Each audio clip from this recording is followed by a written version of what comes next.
Bukan dasar negara saja yang dirumuskan oleh BPUPKI, tetapi Undang-Undang Dasar juga.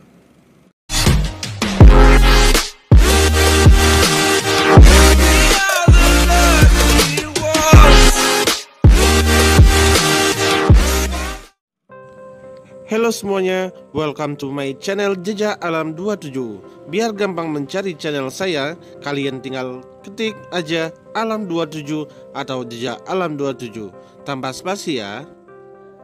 Di video kali ini, Jejak Alam akan membahas mengenai pemikiran dalam pembukaan Undang-Undang Dasar 1945. Mari kita lihat penjelasannya.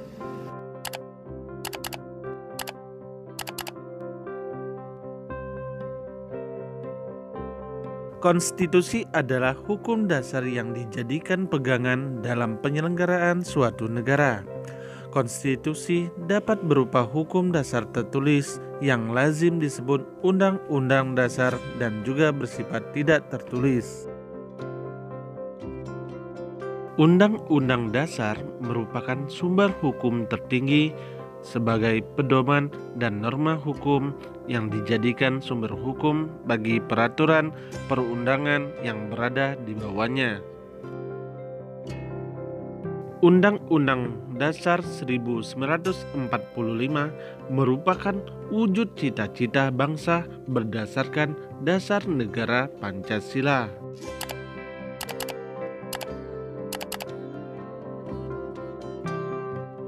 Terbentuknya BPUPKI sebagai badan penyelidik usaha persiapan kemerdekaan Indonesia membuat bangkitnya semangat para pendiri bangsa dalam mempersiapkan kemerdekaan Indonesia. Persiapan tersebut diawali dengan persoalan dasar negara, yaitu Pancasila.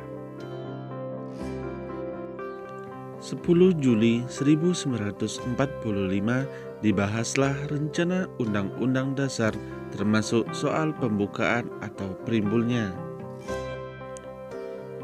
11 Juli 1945 disetujuinya isi perimbul yang diambil dari Piagam Jakarta. 14 Juli 1945 hasil laporan dari Panitia Perancang Undang-Undang Dasar. Laporan tersebut yaitu Pernyataan Indonesia Merdeka, Pembukaan Undang-Undang Dasar dan batang tubuhnya, dan disahkan pada tanggal 18 Agustus 1945 oleh PPKI.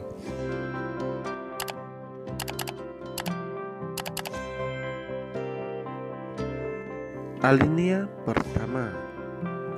Pada alinea pertama ini berbunyi bahwa sesungguhnya kemerdekaan itu ialah hak segala bangsa, dan oleh sebab itu maka penjajahan di atas dunia harus dihapuskan karena tidak sesuai dengan peri kemanusiaan dan peri keadilan. Nah, itulah bunyi dari alinea pertama. Alinea kedua. Pada alinea kedua ini berbunyi, dan perjuangan pergerakan kemerdekaan Indonesia telah sampailah kepada saat yang berbahagia dengan selamat sentosa mengantarkan rakyat Indonesia ke depan pintu gerbang kemerdekaan negara Indonesia yang merdeka, bersatu, berdaulat, adil dan makmur. Nah, itulah bunyi dari alinea kedua. Pada alinea ketiga ini berbunyi, atas berkat rahmat Allah yang Maha Kuasa dan dengan didorongkan oleh keinginan luhur supaya berkehidupan kebangsaan yang bebas, maka rakyat Indonesia menyatakan dengan ini kemerdekaannya. Nah, itulah bunyi dari alinea ketiga. Alinea keempat.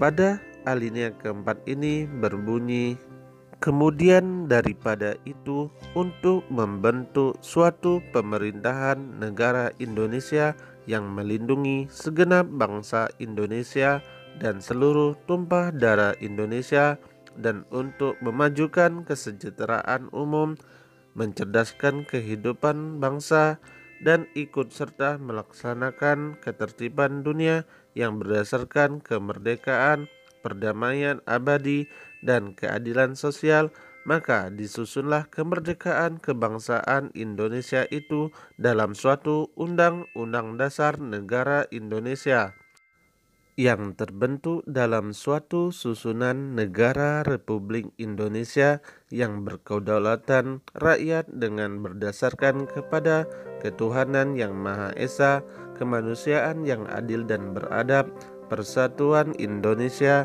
dan kerakyatan yang dipimpin oleh hikmat kebijaksanaan dalam permusyawaratan perwakilan, serta dengan mewujudkan suatu keadilan sosial bagi seluruh rakyat Indonesia. Inilah bentuk dari pembukaan Undang-Undang Dasar Negara Republik Indonesia tahun 1945. Ada alinea pertama, alinea kedua, alinea ketiga, dan alinea keempat. Pada alinea pertama bermakna yaitu menunjukkan tekad bangsa Indonesia untuk menjunjung kemerdekaan dan melawan penjajahan.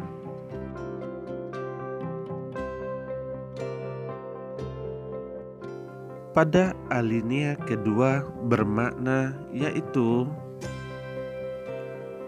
mengandung cita-cita bangsa Indonesia.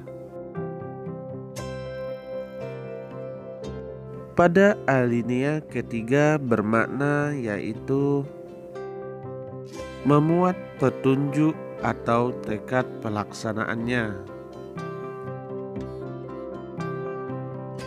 Pada alinea keempat bermakna yaitu memuat tugas negara atau tujuan nasional penyusunan Undang-Undang Dasar 1945, bentuk susunan negara yang berkedaulatan rakyat, dan dasar negara Pancasila. Jika materi ini menarik bagi Anda, jangan lupa like dan subscribe.